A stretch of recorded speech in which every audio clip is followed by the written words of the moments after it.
Un te es vienmēr sāku savu rītu ar tējas krūzi, un ja es lieku klāt pienu, lūdzu mani nesatiet, jo angļi man ir pārmācījuši, vismaz tā es sev apmānu, ka es dzeru kafiju un kaut kā tā. Un te es gatavojos basēnam, vēru durvis ļoti klusām ciet, jo ir kaimiņi. Un tad es kāpju mašīnā un lēnām jau dodos ap 6:20 uz basēnu. Katru dienu peldēt ir baigi forši, jo savādāk es nevaru vairāk savu dienu iesākt. Te jau es esmu pie saviem fosterīšiem un savācu suni, kuram es uzreiz prasu, lai viņš atrod manu mašīnu, jo tas ir viens no uzdevumiem, kas viņam ir jāmācās. Un viņš to izdara, tā ka mēs lecam ārā no mašīnas, tad viņam ir, protams, jāgaida. Viņš nevar uzreiz lekt ārā, un te jau mēs tā kā ejam ārā un spēlējamies. Un viņš, tā kā negrib baigi atdot, bet deva bumbiņu, te es viņam saku, labi, paspēlēsimies, bet sākumā varbūt tu vari atnākt man tuvāk klāt, un tad vai tu vari arī apsēsties un varbūt nogulties. Un viņš tagad te dzirdēja kaut kādus suņus rējumu, viņš saka, pusguļus, es saku, nē, līdz galam, viņš saka, labi, līdz galam. Saku, labi, tad labi, es tev atļaušu paspēlēties, kur ķer. Un viņš aiziet un viņu noķer. Šeit mēs esam jau veikalā, un viņš šeit dara deep pressure therapy, kas ir suņiem asistentam, kas palīdz cilvēkiem ar autismu.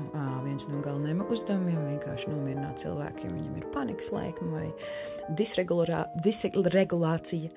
Un te jau mēs esam vilcienā, viņš atverās durvis visādi pīkstuļi, un viņš saka, es saku viņam sēdi, viņš saka, labi, jā, viss nopīkst, labi, es skrienu iekšā, es saku, nē, mēs nedrīkstam lekt iekšā. Mēs mēģināsim vēlreiz, jo viņš velka uz sikstiņas, un te jau mēs labāk ielicam iekšā. Vilcienā neviena nav, baigi forši, visi var apskatīties, jo viņš tā kā bieži neceļo ar vilcienu, bet varbūt viņam nāksies ceļot ar vilcienu, līdz ar to viņam bišķiņ jāpošņājās, jāsaprot, kas ir kas, es viņam saku, labi, tagad vai bišķi pasēžam šiten, jo jānomierinās.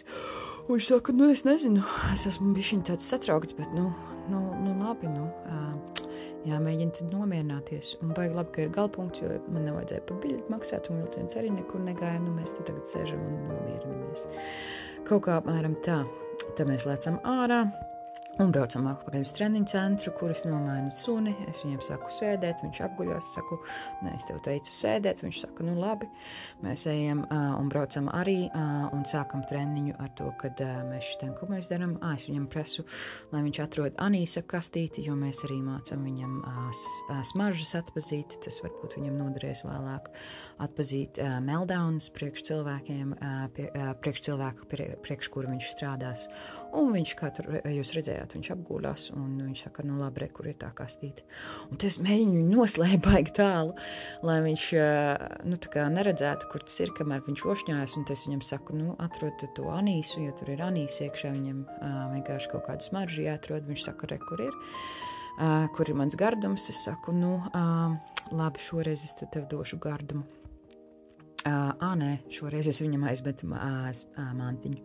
Šeit es viņam teicu, lai viņš dod man mantiņu. Es saku, baigi labi, vai tu vari apsēsties, vai tu vari nogulties. Viņš saka, jā, labi, es to visu varu izdarīt. Es saku, baigi forši, tad tu vari arī dabūt to mantiņu, bet mēs spēlēsimies kopā.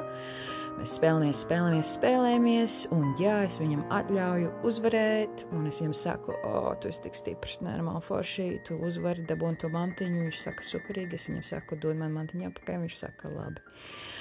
Un te es viņam iedevu gardumiņu tur beigās. Šeit es atkal viņam mācu, lai viņš apstājās. Ja pēkšņi tur priekšā ir čūska, lai viņš neskrien virsū čūskai, un tā es eju pie viņa, nevis viņš nāk pie manis. Tas ir emergency stop, ko mēs suņiem mācam. Šeit es viņam arī gaidu, viņam ir jāgaida pirms viņš lec iekšā mašīnā, ko viņš ļoti smuki izdara, un es viņam atļauju ielikt mašīnā, un mēs atkal braucam uz veikaliem. Veikalos tagad viņš jau bija noskrējies un riktīgi alsojas, viņam saku gurli, viņš saka labi, jo ko gan citu es varu darīt. Un es viņam saku, labi, turpināsim gulēt, jo šitam sunim ir baigi grūti vienkārši gulēt un neko nedarīt. Bet tas ir viens no galvenajiem uzdevumiem. Asistenti suņiem visu var vilkties līdzi cilvēkam un īstenībā gulēt un neko nedarīt. Un kur var redzēt, viņš pieceļās, es saku, nē, mēs vēl joprojām guļam un neko nedaram. Viņš saka, bet tas ir baigi grūti, jo es visu laiku kaut ko gribu darīt. Es tagad braucu apakaļ, es viņam uzrakstu, kad viņš bija good boy, papīrdarbi, un tad es pēc pusdienām eju staigāt ar viņiem atkal, lai viņiem ir prieks un arī mazliet iemācītu viņiem kā atsaukties uz savu vārdu, ka viņiem baigi normāli jautri. Bet šeit es viņam atļauju, lai viņam ir baigi nenormāli jautri. Jo arī suņiem baigi nenormāli jautri ir forši, ka viņiem ir. Nu, un tad es to brūno suni aizvedu mājās, kad viņi bija izspēlējušies, bet no balto suni es vēl aizvedu pie šitā suņa, jo tas ir mans jaunais suns, kurus sākšu pavisam drīz trenēt, un es viņiem vienmēr sākumā iedotu pārtīgu. Nu, apmēram tā man diena pagājusi kaut kā tā. Izskatās ļoti aizņemta diena manā dienā, kā suņu asistentu trenerei. Šito visu jau es ierakstīju vakarā, tā kad jau man vairs nebija spēka.